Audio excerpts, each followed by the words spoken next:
Hello everyone, welcome back to another episode of Melody Goes Through the Love and Deepspace main story. Sets the vibe and the tone and helps newbies, especially if they just don't like reading. I'll do it for you so you're educated. We are now on chapter 5, Eternal Aurora. Look at it. If you don't know who this chapter is going to include, I don't know what to tell you. We're getting more Zane lore. Gimme. When I first was going through these chapters, Zane became my main so quickly. Something special about that icicle man. We're gonna go ahead and get started with chapter 5, Eternal Aurora, part 1, Unspoken Secret. Jesus! This happened. I really need to check every chapter before I just start my video. I haven't learned. I press my thumb down on the lock and Grandma's box opens with a light mechanical click. The lamp on the desk shines over yellowed papers. The ones at the top of the pile appear to contain experimental data with diagrams. Observation log. The subject's heart has been stable for the past 72 hours.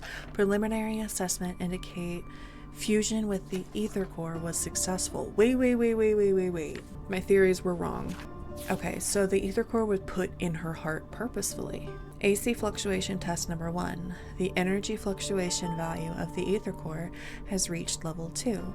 The subject's heart is stable. AC fluctuation test number 2. The energy fluctuation value of the ether core has reached level 3. The subject's heart is stable.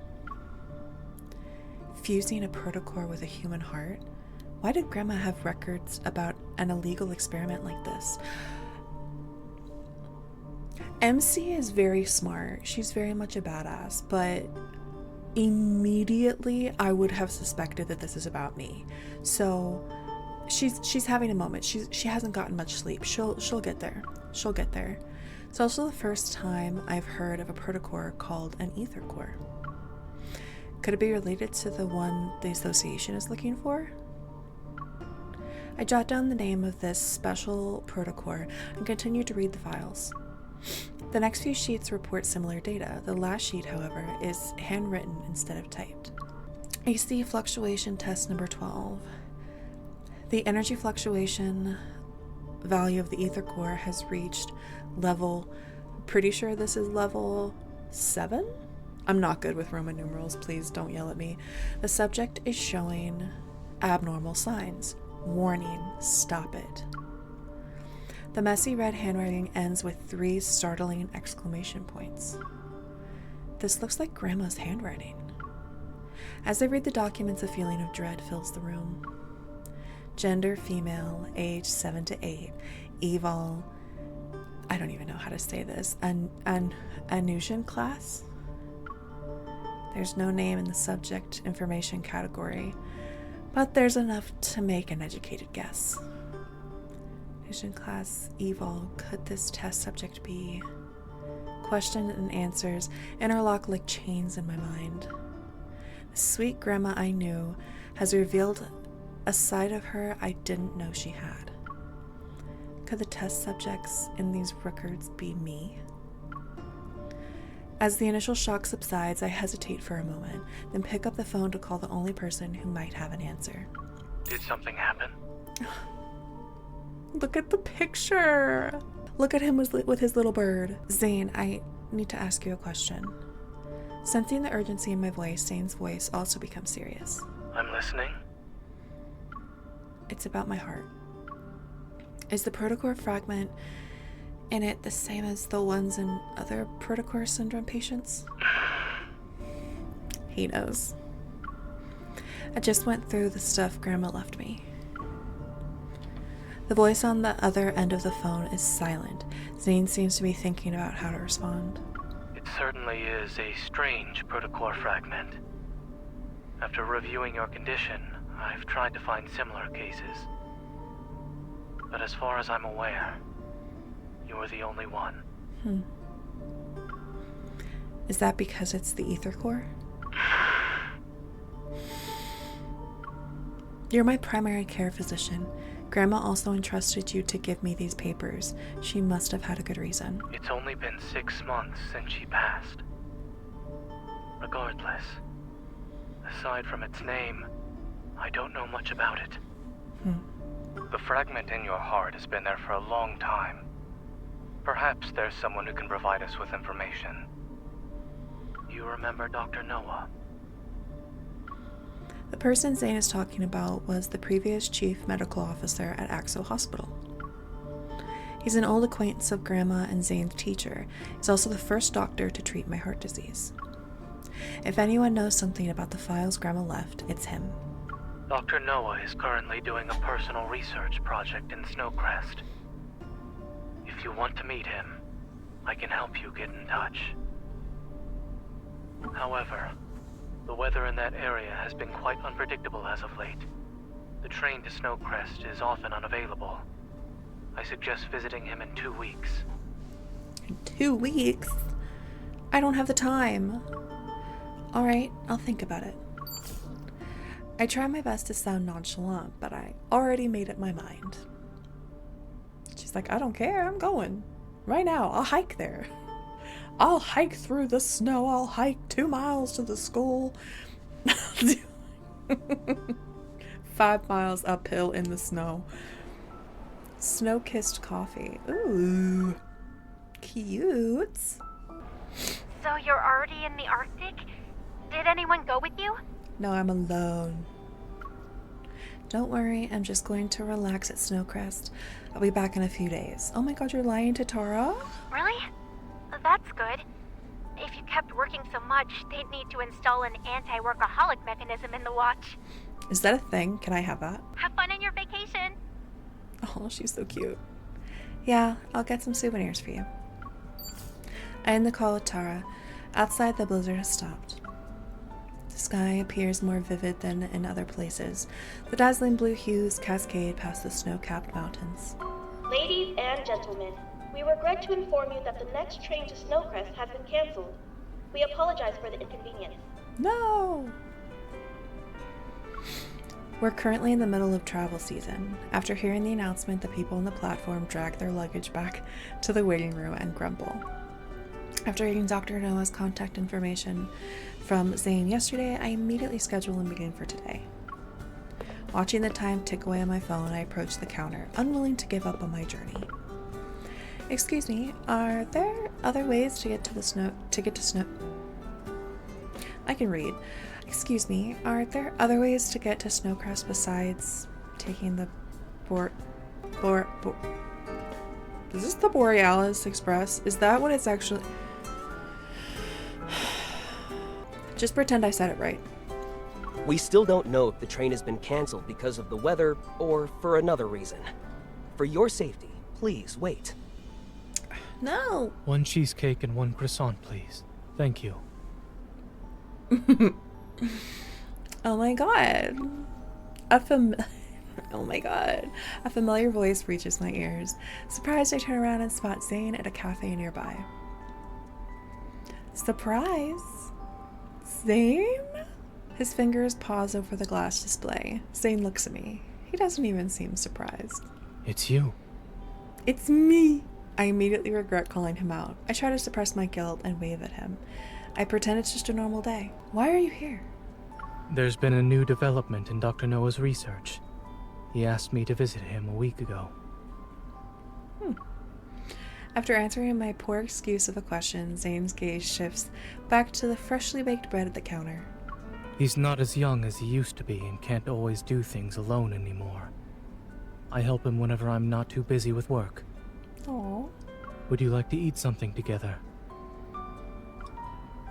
Okay. Thanks. I'll get a sandwich then. Sir, the 2 lattes you ordered are ready. Here are to go. Why'd you order 2 lattes, sir? Zane is about to pay. I beat him to it. It's on me. Since we're both stuck at the station, why don't we keep each other? I noticed the 2 lattes on the counter and suddenly realized there's something off.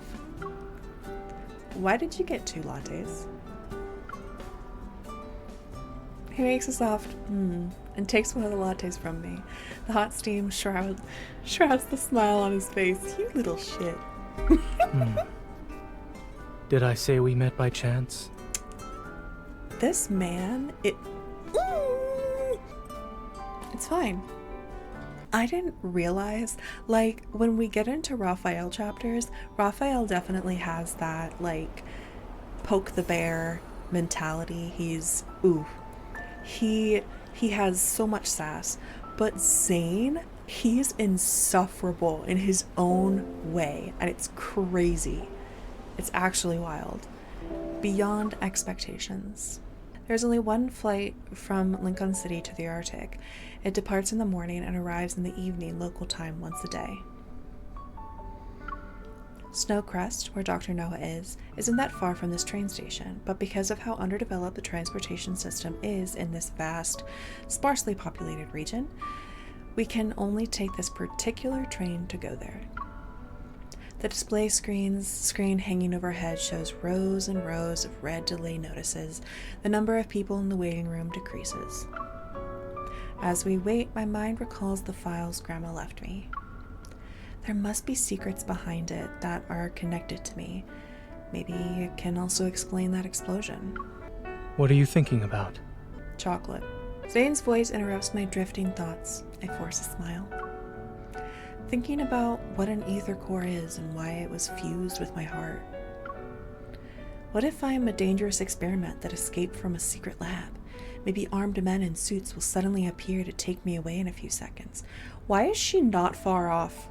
Zane listens to my wild thoughts without interrupting me. Well, a few seconds have passed and nothing happened. Maybe you'll get your answers when we arrive in Snowcrest. True. Zane gently comforts me, as if sensing my fear. The protocore energy in your heart has always been stable. It can form an invisible shield to protect your heart when you're attacked. You also haven't become as weak as other patients with protocore syndrome. Interesting. In other words, it's a power made just for you. Oh my god, it's just for me. It was made just for me? You won't have to worry about it anytime soon. You'll live for a long time, long enough to find out the truth. Oh. I put my hand over my chest, trying to feel for anything weird with my heartbeat. Will the person who put the ether core in my heart want it back one day? Ladies and gentlemen, we regret to inform you that the train to Snowcrest will be delayed until 11:30 a.m. tomorrow. We apologize for... No. Really? It will be that long? I actually didn't mean to I'm not cut them off. surprised. We'll have to spend the night in a hotel near the station. Oh. A group of fully geared hunters rushes past us. The eval railguns in their hands are glowing blue. They're clearly charged. To be armed and... Is this delay caused by wanderers? Let's get going. Heard wanderers showed up in the dispatch center. That is Caleb's voice actor. You cannot convince me otherwise. That sucks. I wanted to see the Aurora and Snowcrest. They pick up their luggage and follow the very apologetic staff to a nearby hotel. I stay on the bench. Zane wants to get up, but stops after glancing at me. Are we not leaving? Those hunters are on a mission. They must have a way to get to wherever they need to go, no matter how bad the weather is. An idea pops into my mind. I grab Zane by the arm and chase after them. Let's help out! I love that he just gets dragged along and he's like, okay. Alright. I'm coming, sweetie. Okay, we skip the fight. Moving out. Thanks a bunch. The dispatch center was quite crowded. Lincoln hunters like yourself have more experience in evacuating people and preparing for battle. Don't mention it. We all learn from one another. The magnetic field here is unique. Wanderers usually hang around the snowfield and mountains. They only started appearing in crowded places recently. It's probably because... That, what? He smiles and trails off. That information is probably classified. Judging from the scale of the damage at the dispatch center, no trains will be leaving from today onward. Oh, great. You guys are headed for Snowcrest, right? If you'd like, we can lend you a transport vehicle. It'll be bumpy, but it can traverse the snowy terrain. You have my gratitude. It's parked right outside the train station. Come with me. Okay. Jogs after him. Pretty. It starts to snow outside. Zane and I stand in the freezing wind. A majestic 4-dog sleigh is in front of us. The dogs are all handsome and have thick fur. Their height is around half an average person's. Oh my god. What do you think? It's a specialty here. Treat it like a tourist experience. Okay. Awesome. It's up to you now. My team is leaving. See ya! Bye. Another cold gust blows past us. I look at Zane quietly and smile sheepishly. We won't be able to make it to Snowcrest tonight. Maybe we should just find a hotel nearby. Zane hops into the sleigh and grabs the reins effortlessly with his gloved hands. Get on. Oh, all right. So, you know how to drive? I mean, ride it? Not all of my trips were accompanied by medical staff. I've ridden these sleighs a few times. Oh, fancy that. But those are actual dogs. You're on the deluxe snow dog. The auto driving system has been fully upgraded. Please select one of the following to start your adventure. Sightseeing. Full speed ahead. Children friendly. It can talk? I stumble as I board the sleigh and almost fall into the snow. Zane grabs my arm just in time. In the howling wind, Zane glances at me through his goggles. His voice, muffled by his scarf, carries a hint of mirth. Shall we get going? Stop teasing me. Leave me alone. Please drive safely.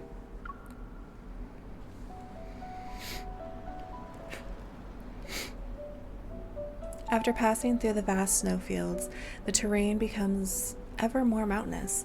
At the end of the horizon is Snowcrest, shrouded in dusk.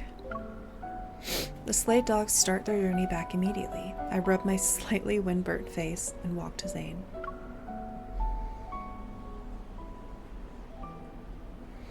Judging from how well you steered, you're definitely not someone who helps out a few times a year.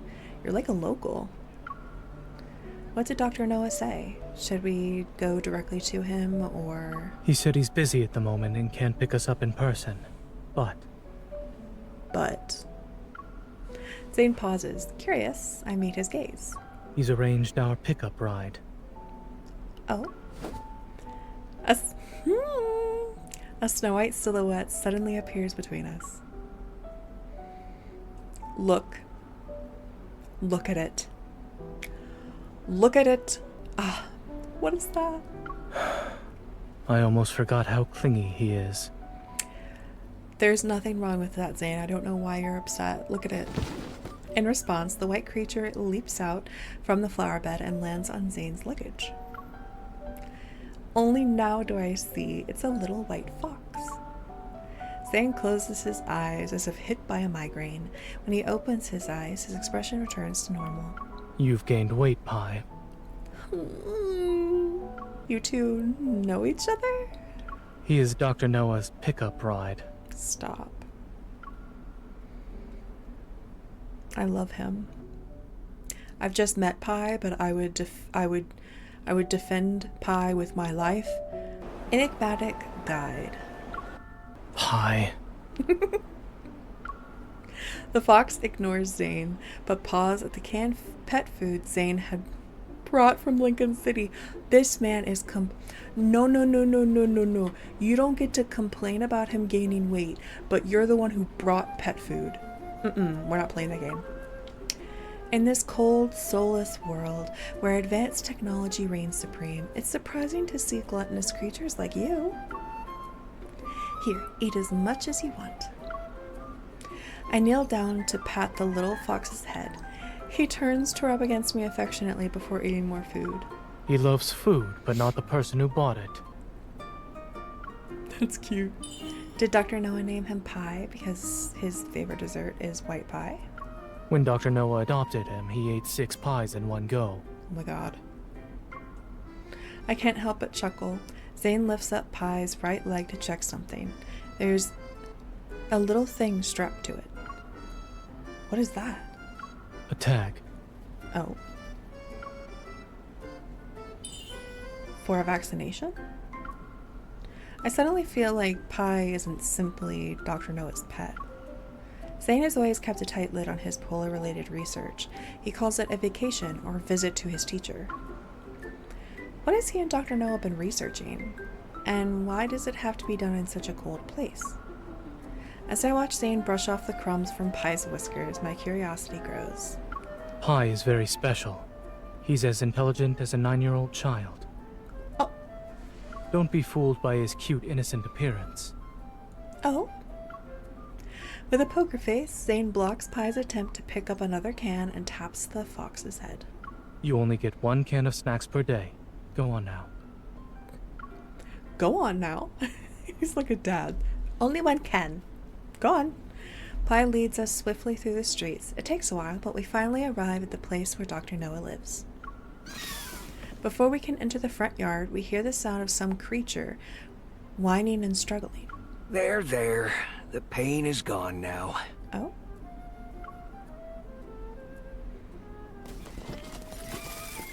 Little animals run around, stirring up snow and dirt. An old man wearing a large coat comforts the polar mink in his arms. Zane, what are you waiting for? Help me. He just got there. Zane, help me. Move. 1 second. Huh? There's a hint of metaflux in the air. Is it from that mink?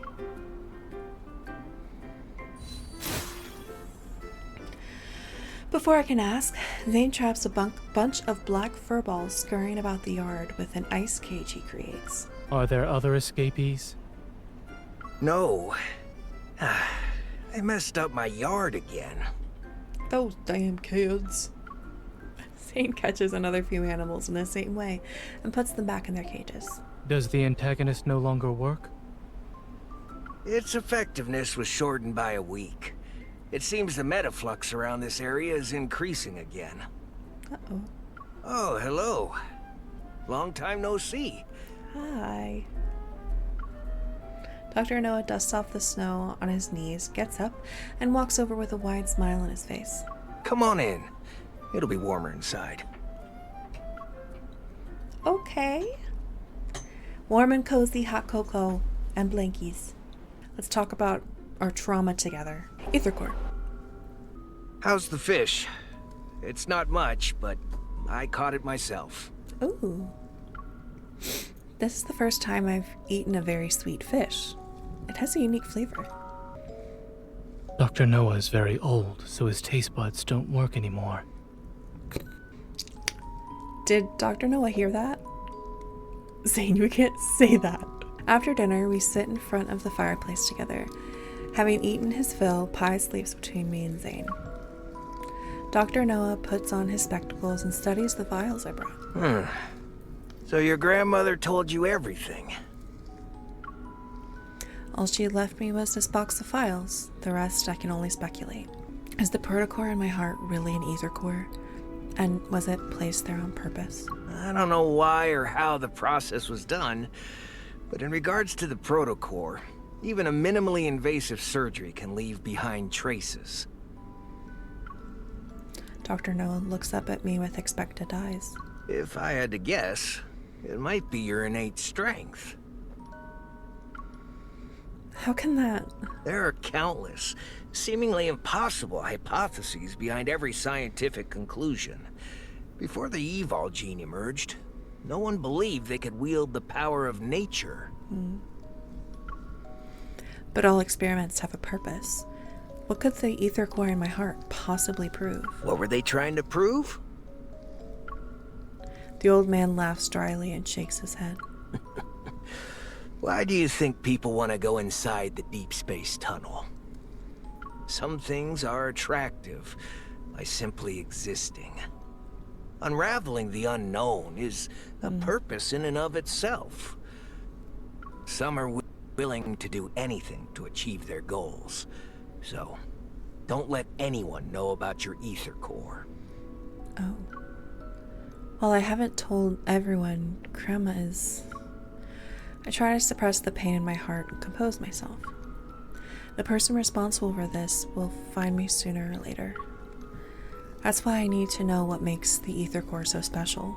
You say there are people willing to do anything to achieve their goals. Who exactly? Ether was originally something philosophers came up with. The fifth element, so to speak. No one can prove or disprove ether exists. Maybe that's the reason your grandmother called it ether. A mysterious energy that surpasses the other protocores. Anyone who knows about it will desire it. And anyone who has it will pay the price. The ether core is at the center of an intricate web. What happened to my family is just one thread of it. As if sensing my thoughts, Dr. Noah gently pats me on the shoulder.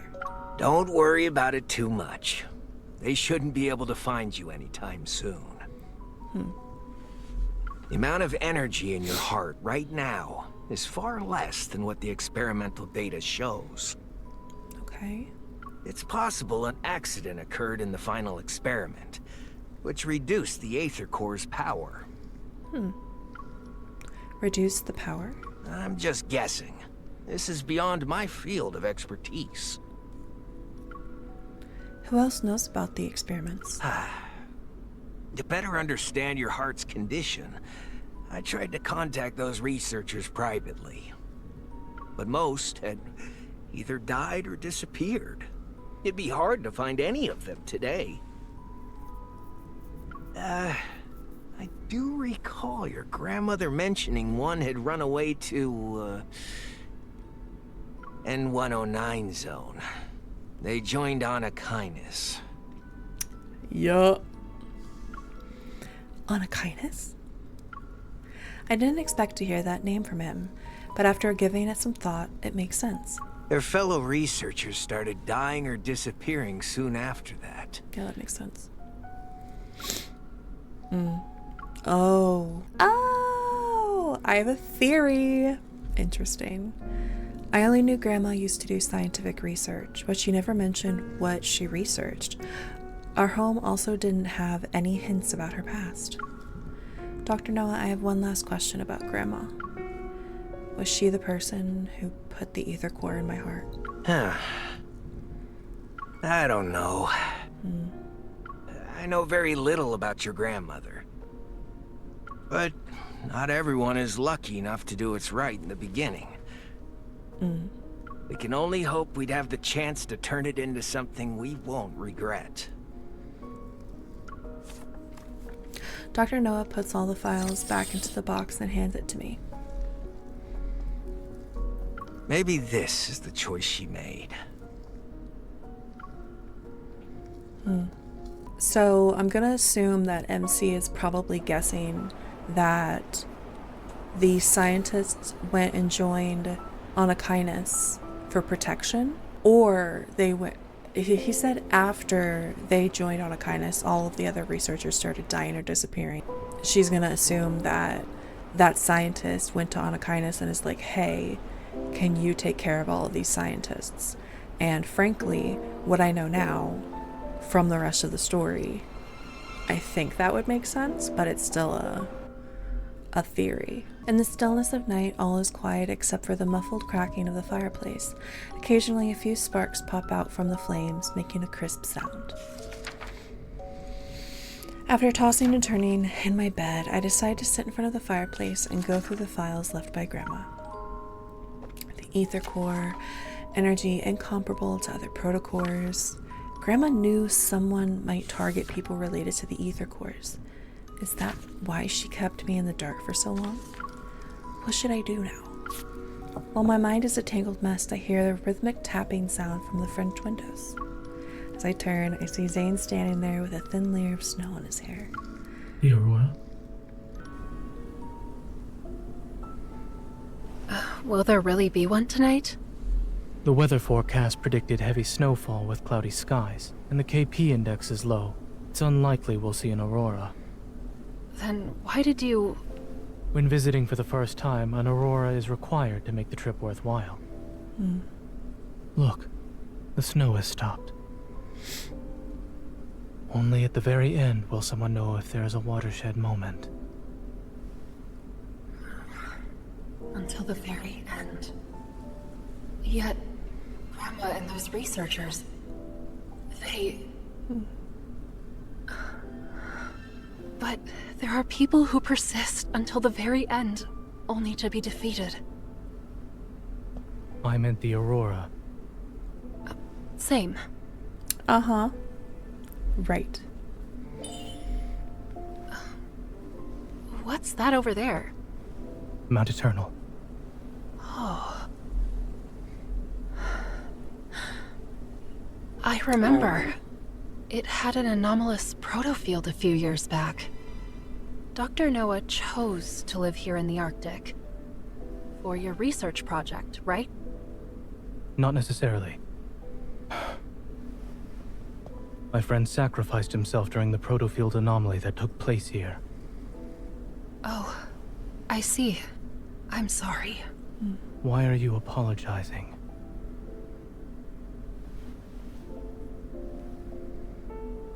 Is there more to his sacrifice? Like a secret? It was an accident. It's already in the past. Do you think the pain caused by death can truly be forgotten with time? It cannot. Oh.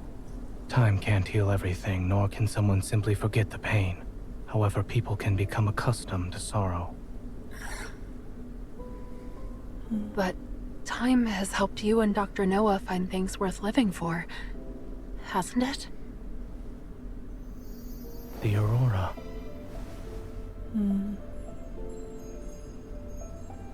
Pretty.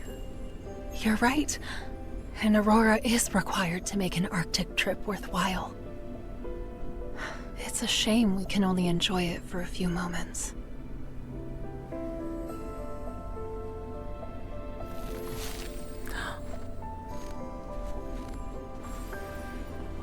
If you're sad, let this stay behind to appreciate the Aurora in your place. Is that snowman supposed to be me? Are you going to stay in Snowcrest for a while longer?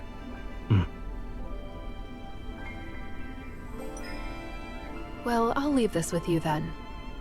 Will the snowman remind you of me? No. However, when I do think of you, I'll just call. To give me more doctor's orders? You're a very dedicated physician. After you leave here and return home, you'll likely be quite busy. Yeah. Busy learning about the secrets of the Ether Core and Onychines. Let's hope that both of us can find the truth we seek.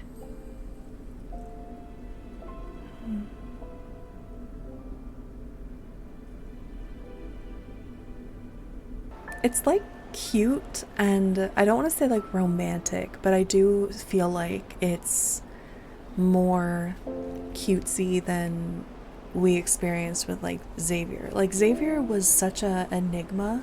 He's so like distant and like kind of does that to himself, right? We haven't gotten too much of Raphael just yet, but with Zane, he's very like, he's distant, but when they talk to each other, there's this like tenderness, this kindness. And I know that with every guy, it's gonna feel different. But so far, early on, Zane and MC's relationship is much more like, I don't know, it feels like there's more of a romance element in the main story with him than I expected. Maybe I'm just looking into it. Maybe I just love him a little too much. That's not possible. You can never love Zane too much. I'm going back to sleep. Good night. Good night. I bid farewell to Zane once we returned to the living room.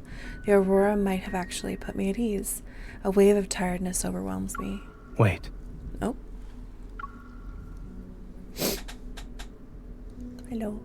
He picks up the documents scattered on the sofa. Then he quickly organizes them and hands them to me. Here.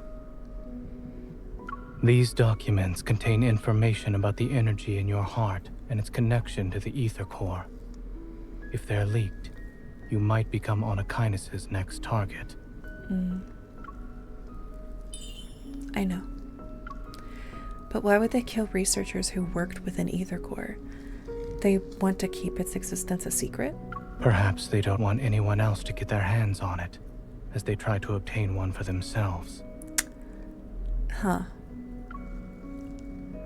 Yeah, that makes sense. Or there are ether cores already in their possession, and they're currently trying to keep it secret.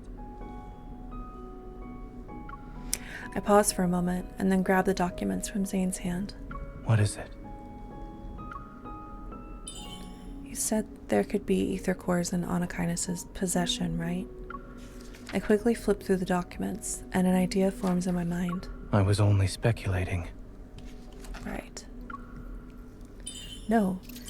You might be onto something. Found it. Energy at rest. Okay. Numbers. This is my heart's minimum energy output value that corresponds to the ground state of the ether core. It dawns on me. I lift my arm and use the hunter's watch to look through the database on the protocore I found in the no-hunt zone.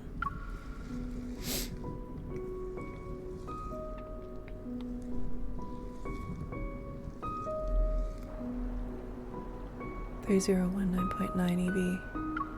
The protocurve of that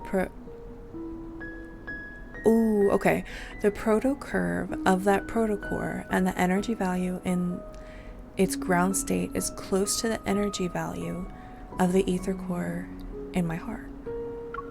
Meanwhile, the energy value for ordinary protocores is around 2500. This can't be a coincidence. That protocore is a result of Anakinus using an ether core to modify it. Okay, so yeah, checks out. As Dr. Noah said, the ether cores could already be in Anakinus' hands. A tearful cry snaps me back to reality. Pi circles around me twice, then curiously paws the luggage by my feet. It took a lot of effort to get here. Why not stay for a few more days? Thank you, but I want to go back home and double-check something. When I have time, I'll visit you again. Then I'll stay until you beg me to leave. Great. I'll hold you to it. I called a friend. He'll take you to the train station in a bit. Okay. He Hi. looks so good. Look at him. Zane walks out of the house, carrying his belongings, and beckons Pi to his side. All set? It's freezing. Please go back inside. Pi will be my guide. Zane exchanges a few words in a low voice with Dr. Noah, then walks over to me. Stay safe. I'm fine. You really aren't coming back with me? What? Did you think I was joking when I said I was here on business? Maybe. No, not really. I shift my gaze, the distant snowy mountain, and a deep slumber. For some reason, hearing that Zane plans to venture deep into Mount Eternal reminds me of what he mentioned last night. I still feel uneasy. You take care of yourself. And Pi. I will. Pi barks twice at the entrance, and Zane nods to Dr. Noah before turning around and leaving.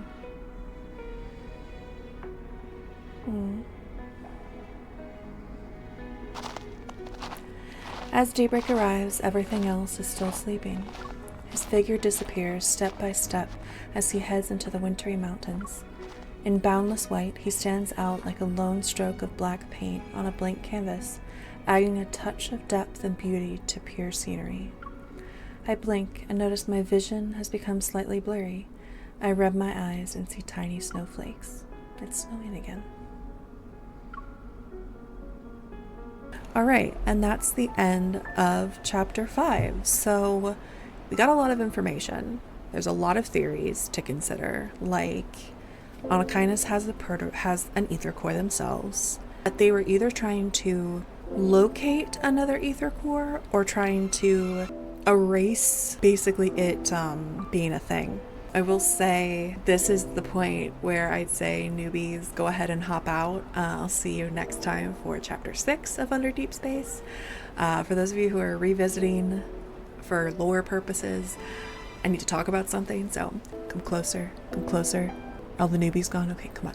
You know how in Catch-22 that Silas allowed himself to get basically infected and become a I don't remember what they're called. It's been a hot minute since I played that card. He allowed that to happen to him.